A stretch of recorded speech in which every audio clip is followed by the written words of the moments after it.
Definitely बस बहुत लोग काफ़ी रिक्वेस्ट कर रहे थे कि सर केमिकल्स में अभी के टाइम में क्या आउटलुक बन रहा है, इसको लेके प्रॉपर जो वीडियोस हैं उसको बनाइए, तब जाके हमारा कन्विक्शन बना रहेगा।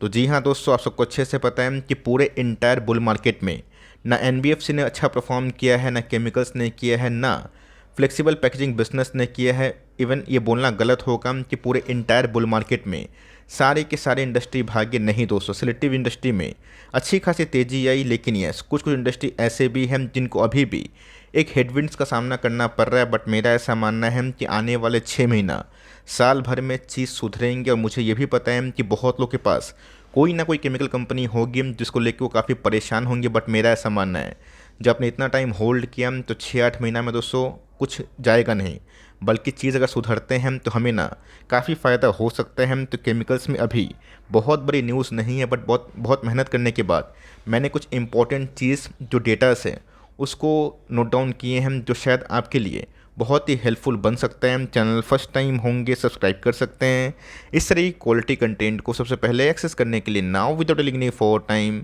Let's begin. तो सबसे पहले लाइन बाय लाइन करके क्या घटनाक्रम अभी तक हुआ था, हो रहा है और हो सकता है, इसको लेके हम लोग डिस्कस करेंगे। 9 नवंबर 2023 का आर्टिकल हमें देखने को मिला था, जहाँ पे गैस मैंने इसको कवर भी किया था, बताया था कि कैसे केमिकल इंडस्ट्री जो यूरोप में है ना, उनके प्रॉफिट स्वाहा हो चुके हैं। मतलब केमिकल्स कंपनी की बात की जाए, वो माल बना तो रहे हैं, बट प्रॉफिटेबिलिटी की बात की जाए वो बिल्कुल नहीं निकल रहा है, बिकॉज उनकी इकोनॉमी चल चुकी है रिसेशन में। और जब उनकी इकोनॉमी रिसेशन में जाएगी तो सिंपल सी बात है, जो हीट है ना उनको फेस करना पड़ेगा। क्या रिसेशन की बात की जाए लाइफ टाइम हो चलता है? नहीं। 1987 की बात की जाए, 2002-3 की बात की जाए, 2008 की बात की जाए, 2020 की बात की जाए, रिसेशन आया और ऑफ कोर्स एक आध साल के बाद फिर से रिकवरी हमें देखने को मिली। बट उस रिकवरी में ऐसे बहुत सारे केमिकल्स कंपनी बहुत ही अच्छे परफॉर्मेंस किए। आप सबको अच्छे से पता है कि इंडिया एक ऐसी कंट्री है जो अभी के time despite global economy recession में जा चुकी है, उसके बावजूद भी इंडिया 7 to 8% के आसपास ग्रोथ कर रहा है, जो अपने आप में कैसे काफ़ी हिस्टोरिक, रिमार्केबल और ऑफ कोर्स काफ़ी चैलेंजिंग टाइम में काफ़ी शॉकिंग था।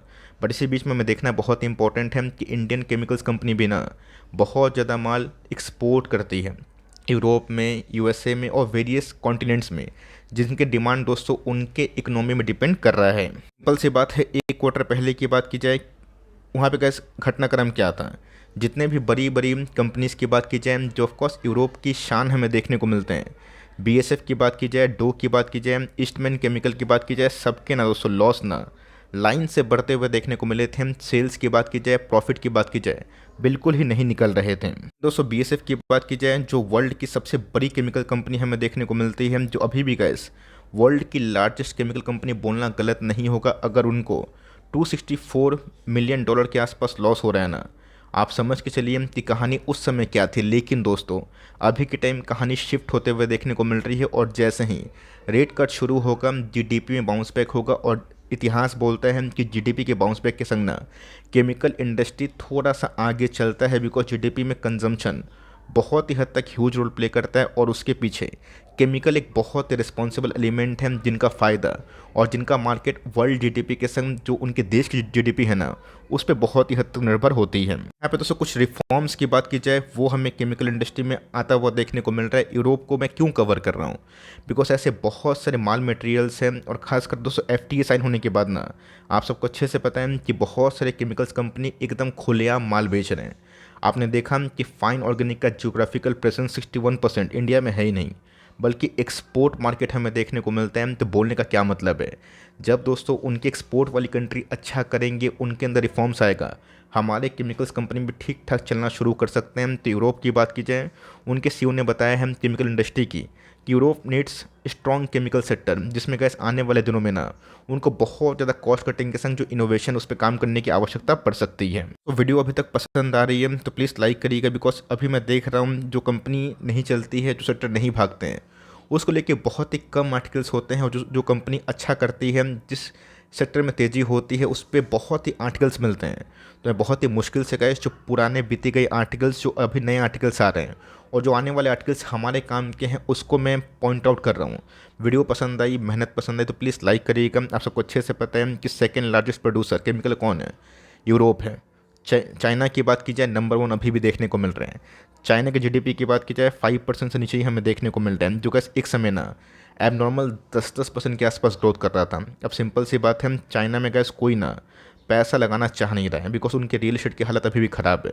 तो मोटा मोटी देखा गया सेकेंड लार्जेस्ट प्रोड्यूसर कौन है, यूरोप हमें देखने को मिलता है। बट ऐसे बहुत सारे मटेरियल्स जो वो अब चाइना को छोड़ के भारत से मंगवा रहे हैं ना, बिकॉज उनकी चाइना पॉलिसी कुछ ठीक नहीं चल रही है। और ऑफकोर्स भारत के संग एक अच्छा समझौता हो रहा है। अगर कैसे यूरोप ठीक से खड़ा हो सकता है, तो मेरा ऐसा मानना है कि इंडिया पे, भारत पे भी उसका सीधा पॉजिटिव इम्पैक्ट पड़ेगा। तो यहाँ पर अगर आप देखें तो बहुत सारे स्ट्रेटजीज़ की बात की जाए, बहुत सारे इनोवेशन की बात की जाए, इसको लेके वो लोग बात कर रहे हैं कि कैसे कम्बिनेशन ऑफ इंक्रीज जो एनर्जी कॉस्ट हुए हैं, ओवरवेलमिंग अमाउंट ऑफ रेगुलेशन जो कि एनर्जी इंटेंसिव कंपनीज़ को काफ़ी हद तक हिट किए हैं, उनको विचार विमर्श किया जाए। और गवर्नमेंट का भी दोस्तों बहुत ही इंपॉर्टेंट यहाँ पे प्ले होता है। सिंपल सी बात है, अगर इन सब पे चीज़ आगे बढ़ती है, कंपनी अगर efficiency through managing cost, promoting digitalisation और of course adjusting their product portfolio, इसको मजबूत करती है, तो उन समय में डिमांड खड़ी हो सकती है। आपने ये भी देखा होगा कि बहुत सारे ऐसे केमिकल्स कंपनी भी हैं जिनके प्रोडक्ट पोर्टफोलियो डाइवर्सिफाई होने की वजह से उनको केमिकल के ड्रॉप डाउन से बहुत बड़ा फर्क नहीं पड़ा, जिसमें एफसीएल सहित कुछ कुछ केमिकल्स हैं जिनके प्रोडक्ट काफ़ी डाइवर्सिफाई हैं, जिनके एक इंडस्ट्री पे निर्भरता नहीं है। और इसको देखने के बाद, सीखने के बाद मैं देख रहा हूँ कि बहुत सारी इंडियन केमिकल्स कंपनी अपने कैपेक्स के संग ना प्रोडक्ट को डाइवर्सिफाई कर रही है। तो उन सब कंपनी को मैं हमेशा दोस्तों फोकस करता हूँ और बार बार आपके सामने लाता हूँ जिनके प्रोडक्ट पोर्टफोलियो काफ़ी इन्हेंस हो रहे हैं। कंपनी कैपेक्स कर रही है, बिकॉज हमेशा दोस्तों बैड टाइम नहीं चलेगा।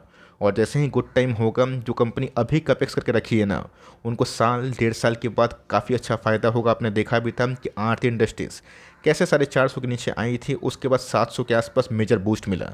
और कंपनी के जो नंबर्स थे वो उम्मीद से अच्छे आ रहे, मतलब जो वॉच टाइम था वो शायद ओवर हो चुका है। और आने वाले कल में हम लोग गुड टाइम की शुरुआत देख सकते हैं। बीच में दोस्तों मैंने ये आर्टिकल खुद ही शेयर किया था, बताया था कि despite of challenging global environment, Indian chemicals की बात की जाए वो एक्सपेक्ट कर रहे हैं कि H2 से अच्छी खासी रिकवरी हमें देखने को मिल सकती है। और हुआ दोस्तों वैसे ही। आप बहुत सारी केमिकल्स कंपनी को उठा के देखें जो Q2 तक बहुत ही डल परफॉर्मेंस कर रही थी, और Q3 के नंबर्स के बाद अच्छी खासी बाउंस बैक हमें देखने को मिली। अब ऐसा नहीं कि बाउंस बैक इतना हुआ है कि सब कंपनी लाइफ टाइम हाई को ब्रीच की है, बट उसी बीच में ऐसे बहुत सारी केमिकल्स कंपनी हैं जो अपने नंबर्स को थोड़ा सा अच्छा पेश करें, जिनके दोस्तों रिकवरी हमें देखने को मिले। अब सारे केमिकल्स अलग अलग होते हैं, ये मत सोचिएगा कि केमिकल सेक्टर अगर भागा है, कुछ कंपनी भागी है, सारे भागेंगे, बिकॉज कुछ कंपनी का प्रोडक्ट पोर्टफोलियो डाइवर्सिफाई नहीं है और एक ही चीज़ पर डिपेंडेंसी उनके लिए बहुत ही घात की बात होती है। लेकिन यस, अगर दोस्तों जिस कंट्री में यूरोप की प्रेजेंस है, भारत के जो प्रोडक्ट्स की बात की जाए उसमें उनके प्रेजेंस इंपॉर्टेंट रोल प्ले करते हैं, तो लॉन्ग टर्म में गैस हमें एक अच्छा खासा फ़ायदा हो सकता है। सो मैं केमिकल्स के कुछ कुछ स्टॉक्स के बारे में डिस्कस करूँ, जिसमें अभी भी आप चाहें तो स्टिल एकोमोडेशन कर सकते हैं, SIP कर सकते हैं और लिए हैं। पैनिक मत करिए। यस, डिस्क्लेमर दोस्तों, हमारे पोर्टफोलियो में भी केमिकल्स के अच्छे स्टॉक्स हमें देखने को मिलते हैं। कुछ स्टॉक्स बाउंस बैक किए हैं, कुछ अभी भी येट टू रिकवर वाली कंडीशन में है। लेकिन दोस्तों जिस हिसाब से आपने देखा होगा केमिकल का ट्रेंड और भारत का GDP, उसमें काफ़ी चेंजेस हमें देखने को मिल रहे हैं। 2014 के बाद स्टॉक मार्केट काफ़ी राइज हुआ, उसमें सबसे ह्यूमंगस जो इंडस्ट्री थी ना, वो केमिकल की ही हमें देखने को मिली थी। तो दीपक नाइट्रेट लेके रखें, होल्ड एंड कंटिन्यू करें। आप बाई ऑन डिप्स SIP कर सकते हैं, बट एलोकेशन को ध्यान रखिएगा। विनाती एक शानदार कंपनी है, डेफरी कंपनी, इसको भी आप उस लिस्ट में डाल सकते हैं। SRF की बात कीजिए, लीडर कंपनी है। एक चीज़ नोटिस करिएगा, Q3 के नंबर्स बहुत ही बुरे थे, बट उसके बावजूद भी इसलिए नहीं गिरा बिकॉज कंपनी बता दी है कि Q4 से इनके मार्जिन्स के संग इनके प्रॉफिटेबिलिटी भी रिकवर हो सकते हैं। टाटा केमिकल्स में आपने देखा कि कैसे टाटा सन्स का IPO आने की फिराक में कंपनी काफ़ी भागी है, तो यहाँ पर थोड़ी बहुत प्रॉफिट बुकिंग हो सकती है। एल्किल सीमेंट्स की बात की जाए, बालाजी सीमेंट्स की बात की जाए, अमाइंस बिजनेस में एक रिकवरी साइन हमें देखने को मिल रहे हैं, जो अर्ली स्टेज है। ऐसा नहीं कि पीक में रिकवरी हमें देखने को मिल रहा है, अर्ली स्टेज में हमें देखने को मिल रहे हैं, जो गैस फार्मा से डील करती है। ये भी एक शानदार कंपनी है। कब भागेगा एग्जैक्ट डेट किसी को नहीं पता, लेकिन यस, जब इन सब कंपनी में तेज़ी होगी तो धीरे धीरे होगी। और एक बार का जब बेस फॉर्मेशन होने के बाद जब ब्रेकआउट हो जाएगा, तब बहुत लोग कंपनी ना काफ़ी भाईगी। बहुत लोग पूछते हैं HSCL की बात की जाए, ये कैसी कंपनी है? अच्छी कंपनी है, EV में काम कर रही है। आरती की बात की जाए, क्लीन साइंस की बात की जाए, ये भी एक अच्छी कंपनी है। क्लीन साइंस की बात की जाए, अंडर परफॉर्म इसलिए कर रहा है बिकॉज वैल्यूएशन काफ़ी एक्सीड थे। R&D की बात की जाए इसमें काफ़ी खर्च होते हैं, जिसका इम्पैक्ट हमें इनके मार्जिन कॉस्ट को लेकर देखने को मिला है। इस साथ दोस्तों PI इंडस्ट्रीज़ की बात की जाए, धमाका कंपनी है, नंबर्स भी गैस वही इंडिकेट कर रहे हैं। नवीन फ्लोरिंग की बात की जाए, ये भी गैस एक अच्छी कंपनी है, नंबर्स क्यों डल थे, अगर SRF अच्छा परफॉर्म नहीं करेगा तो नवीन से भी हम लोग उम्मीद नहीं कर सकते। और ऑफकोर्स ये मेक और ब्रेक लेवल में ट्रेड कर रहे हैं, तो मोटा मोटी गैस जितने भी केमिकल्स कंपनी है ना, वो सारे के सारे कुछ कुछ अलग हमें देखने को मिलते हैं। हाल फिलहाल में गैस में डायमाइंस को भी कवर किया था और बताया था कि छोटी कंपनी है तो हमें ना उसी हिसाब से काम करने की आवश्यकता है। तो माफ़ करिएगा अगर मैंने कोई स्टॉक का नाम नहीं लिया, बट सारे केमिकल्स को गैस मैं 1 बाय 1 कर कवर करूंगा तो काफ़ी लेट हो जाएगा। लक्ष्मी ऑर्गेनिक की बात की जाए, थोड़ा अलग केस है, जो गाइडेंस जो कमेंट्री हमने फ्रॉम द मैनेजमेंट देखा था वो अभी तक दोस्तों वो कंपनी नहीं पेश कर पा रही, तो हम लोग कुछ नहीं कर सकते। हमारे पास लिमिटेड इन्फॉर्मेशन आती है, उसी के मद्देनज़र हमें जज करना होता है कि क्या कंडीशन होगी। बट कंपनीज़ की बात की जाए एक स्टिल रिकवरी फेज़ में है, और जब दोस्तों रिसेशन ना यूरोप अवॉइड करेगा, वहाँ से ग्रोथ पॉजिटिव वे में जाएगी, तब हमें एक अच्छा खासा फ़ायदा मिल सकता है। अगर आप देखें भारत का तो ग्रोथ दोस्तों कुछ और ही इंडिकेट कर रहा है। मूडीज सहित, जेफरी सहित सारे लोगों ने ना इनके भारत की बात की जाए इनके GDP को अपग्रेड किया है, अपने टारगेट्स को रिवाइज किए हैं।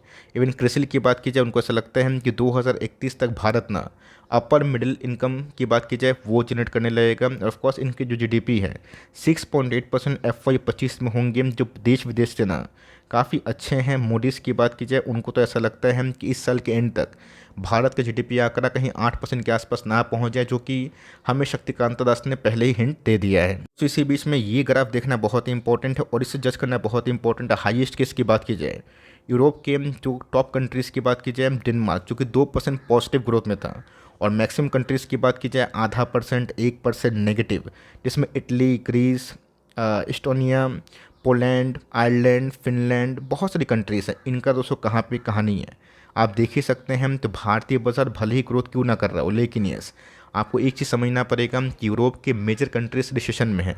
बहुत सारी कंट्रीज़ ने तो नैरोली इस रिसेशन को अवॉइड किया, बट हमारी फोकस ना इन सब ग्राफ में होनी चाहिए। अगर ये ग्राफ दोस्तों बढ़ना शुरू हो गया नीचे से ऊपर तक, तब गैस कहानी चेंज होगी, और तब ना केमिकल्स में एक जोरदार डिमांड रहेगी, जो मेरे हिसाब से गैस 3 से 5 साल चल सकता है।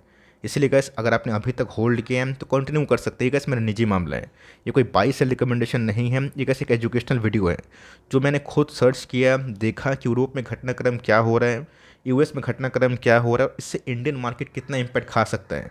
रही बात चाइना का, बहुत सारे केमिकल्स डंप हो रहा है, बट मेरा ऐसा मानना है कि कैपेसिटी ऑलमोस्ट ओवर होने के एंड में है, और मेरा ऐसा मानना है कि आने वाले 2-3 क्वार्टर के बाद हम लोग एक शार्प जो रिकवरी है वो उम्मीद कर सकते हैं। अब रेस्ट बाजार मालिक है, बाजार सुप्रीम है, बाजार वर्डिक्ट देगा। उसके साथ ही हमें अपनी रणनीति बनानी है, तो अच्छी कंपनी जो कैपेक्स कर रही है उसको होल्ड करें।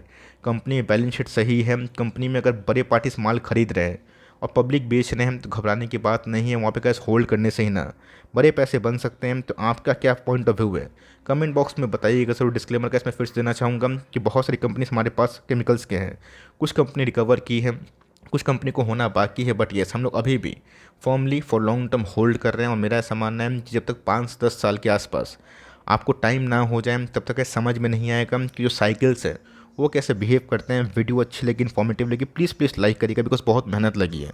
और चैनल फर्स्ट टाइम होंगे सब्सक्राइब करके बेल आइकन को प्रेस करना भी ना भूलिएगा। दोस्तों मिलते हैं जल्दी ही, तब तक के लिए bye. Thanks for listening friends, God bless you all.